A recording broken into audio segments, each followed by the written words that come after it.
What's up, YouTube people, fans of the fish? This is Jake, and it's been a couple months since I've put anything up about fish tanks. I had one of my subscribers, one of my 30 subscribers, shoot me a note and asking why I haven't put anything up. And the truth is, I haven't done anything. I got my 120 up and running, and I built the stand, put the filter together, gathered some lights, planted it, and everything's looking pretty good.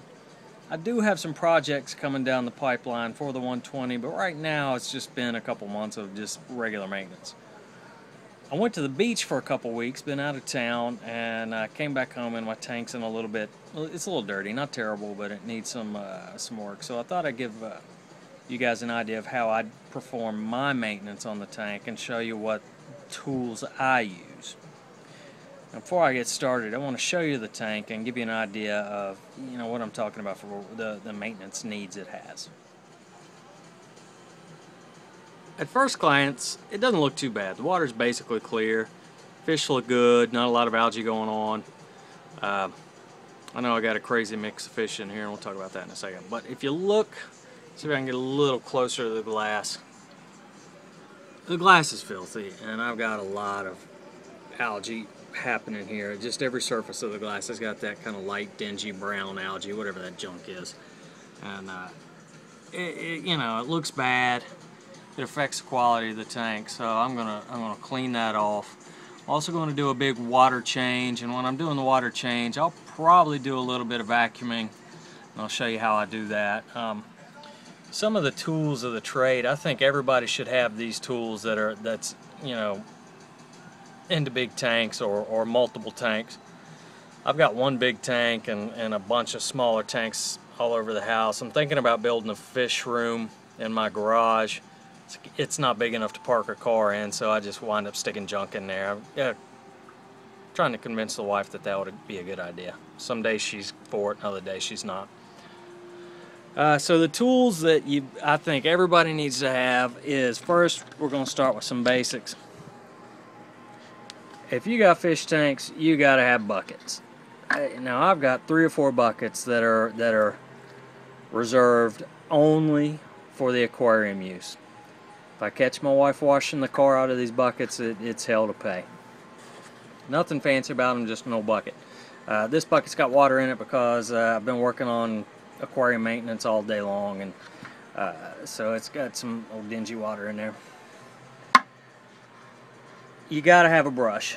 I'm not a big fan of the hard scrapers or the big bars that you can load the razor blades into. I'm afraid I'm gonna scratch my tanks up.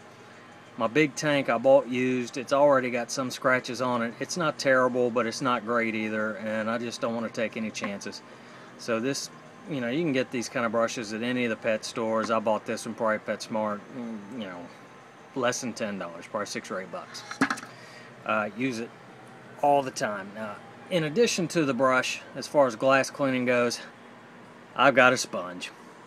This is your run-of-the-mill dollar store, pack of 3 sponge. I like this particular kind because it's got the soft sponge on one side and then the more aggressive, Scotch pad or whatever you want to call that on the other side. It is great for getting in corners and for getting tight spots and getting algae off the glass. That's primarily what I use that for. Other lesser thought of tools that I've got available is, and I use all the time for maintenance, scissors. Now I know what you're asking, what in the world are you going to do with scissors? All my tanks are planted, and in order to keep them looking good, I'm kind of a headhunter, and I go in there, and if I've got a wilted leaf or a ripped leaf or a melting leaf, it's going to go. It's survival of the fittest in my tanks, and if you're not looking good, you're out of here. The other thing I use these scissors for is I cut my filter floss. That comes in giant rolls. I can use this to cut my polyurethane foam blocks that I'm using in my filter. It's a little bit of an experiment. Had them in there a couple weeks. It seems to be working well. I'll do a video on that later on when I'm decided whether or not it's a good product. I always have that. Other things I always have handy for maintenance is different size and length nets. And the truth is, what I'm using the nets for is not necessarily to catch the fish, but to catch the junk that I might stir up, old dead leaves or bits of wood or chips from the soil or whatever. I don't want that floating around in there either, and this is a great way to scoop it out. The other thing everybody should have, if they don't have, they need to run out to Lowe's or Depot and get is a length of hose. This is 3/4 inch braided. It was left over from when I built some filter at some point or another, and it's worth its weight in gold. I use this hose to filter my tanks. I don't have a sink or a drain real handy to my big tank, so what I do is run the hose out a back door, and it just runs out on the lawn.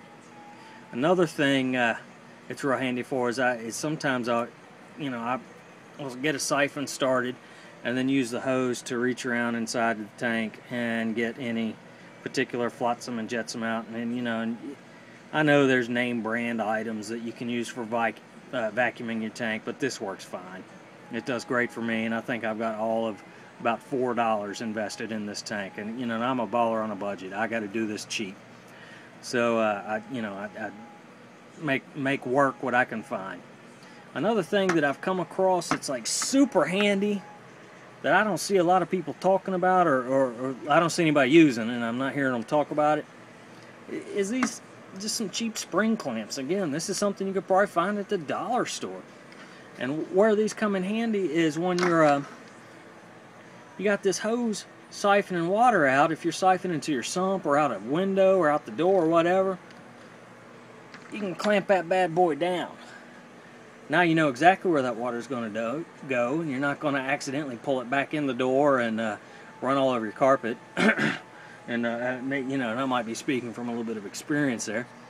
The other thing I do is sometimes I put the hose in the tank, dip it down in there, clamp it down over the rim, and then drag the other end out the door and get the siphon started.